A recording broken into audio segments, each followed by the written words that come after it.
Arne, obviously the written reasons have come out from the FA today regarding your touchline ban. There is a discrepancy between what you're accused of saying and obviously what you say you said.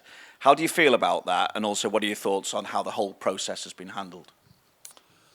I think what I've said also in the written report, and I can say this one more time, that the moment it happened, I was quite emotional for everything what had happened in the last 7 or 8 minutes, and maybe during the whole game. And I chose to go on the pitch instead of staying calm, stay inside, and then talking to the referee, to Michael.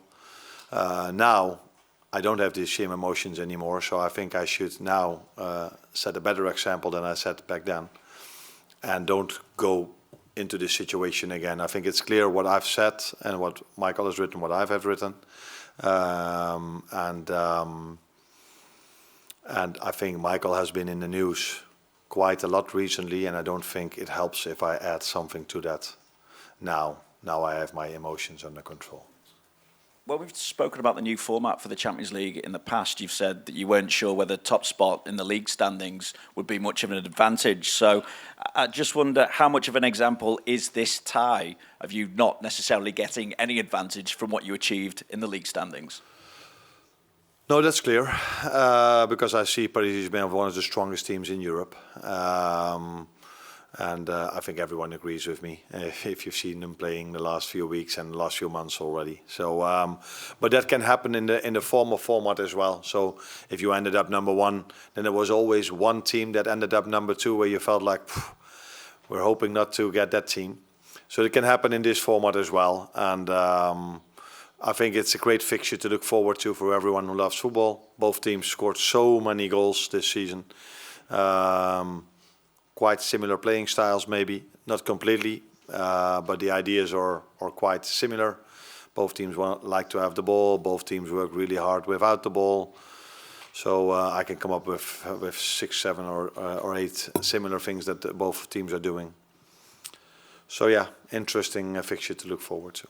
Can I just check on Cody Gakpo? We didn't see him at training. Has he? I think he's travelled, hasn't he? Yeah, is he available? Yeah, he was close to be ready to play again, but unfortunately yesterday, I think it was, he had to block a shot, so he felt a bit of pain again. So we took him with us to judge how he is tomorrow, if he can be part of the squad, yes or no. But it will be a close call. Jean-Marie in the middle.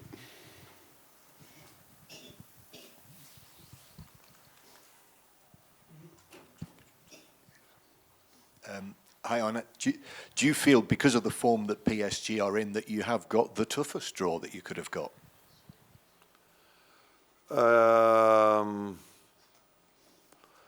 Yeah, we could only have 2, Benfica or Paris Saint-Germain. And although I like Benfica a lot as well, I think everyone who watched football the last few months could have told you that maybe we had a bit of a how do you say this? Now, we would prefer probably to play against Benfica instead of Paris Saint-Germain. But this is also a great fixture to play. It's a great stadium to play. If you are playing at Liverpool, you want to play the big games. And this is definitely a big game, again, for us. So, so yes, we have to accept what the draw is. And it's for both teams are facing a very strong opponent. Not only us, they as well.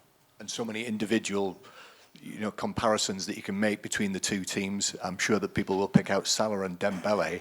How have you viewed Ousmane Dembele's return to top form really this season? What do you sense that he's done, and how has he got back to that level?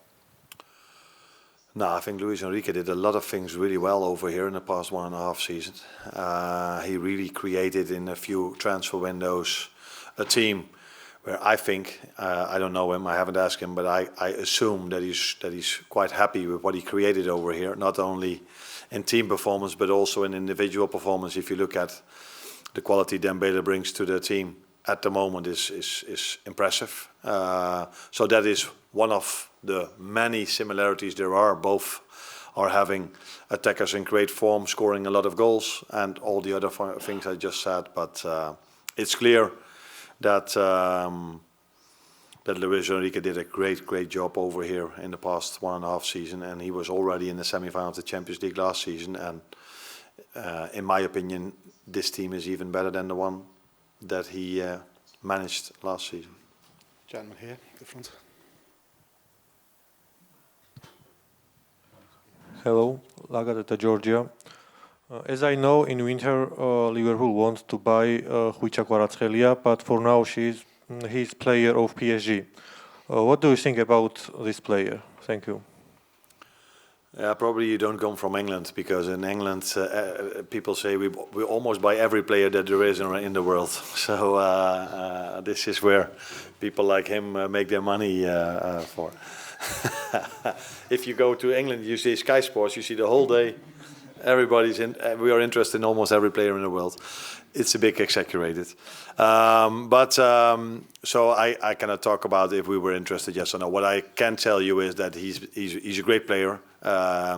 He was in Spalletti's team from Napoli, which I love to watch when they were dominating the league in Italy and doing really well in Europe. I think they even faced Liverpool in that season.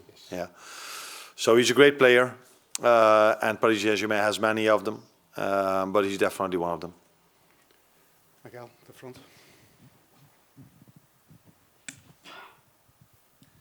Hi Arne, has anyone spoken to you about, or have you read much on Joe Fagan? In his first season at Liverpool, he won a treble of League Cup and Champions League.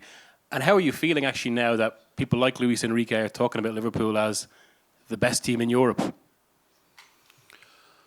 The first thing, my thoughts are not so much on these kind of things, because my thoughts are on Paris Saint-Germain. And if we finish this game, it's about Southampton. If we finish that one, it's again on Paris Saint-Germain. The good thing this week was it was the first time that we had a bit more time than all the other games we've played, because normally there were only 2 or 3 days in between. And that's definitely a good thing, because Paris Saint-Germain needs all our attention, and 2 days would probably not be enough to prepare the team well enough for this team, because I'm really impressed with what I saw clearly during the weekend. 4-0 lead at halftime.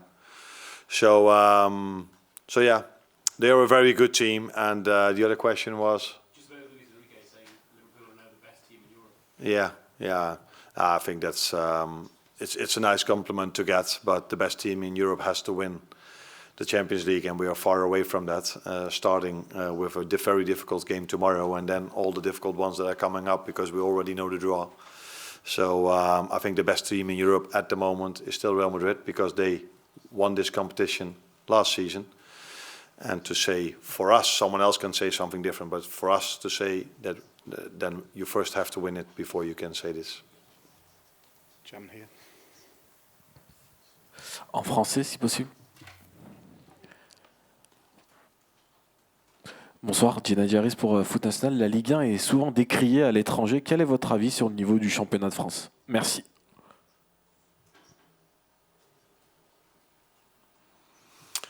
Yeah, that I don't understand, because I rate the French league quite high, because I've played quite a lot against French teams. I don't know why it is. Maybe I think they are maybe even better than some other leagues, but history-wise, these leagues get a lot of attention. I'm not going to name them, because that wouldn't make me popular in some other countries. But it's clear that French teams have done well in the past, and the French national team is, of course, one of the best national teams there are in the world. And Paris Saint-Germain is, apart from the French league being here, Paris Saint-Germain is over there. So the French league in general, but Paris Saint-Germain for sure deserve a lot of credit for what they're doing in France, but also in Europe. One at the front here.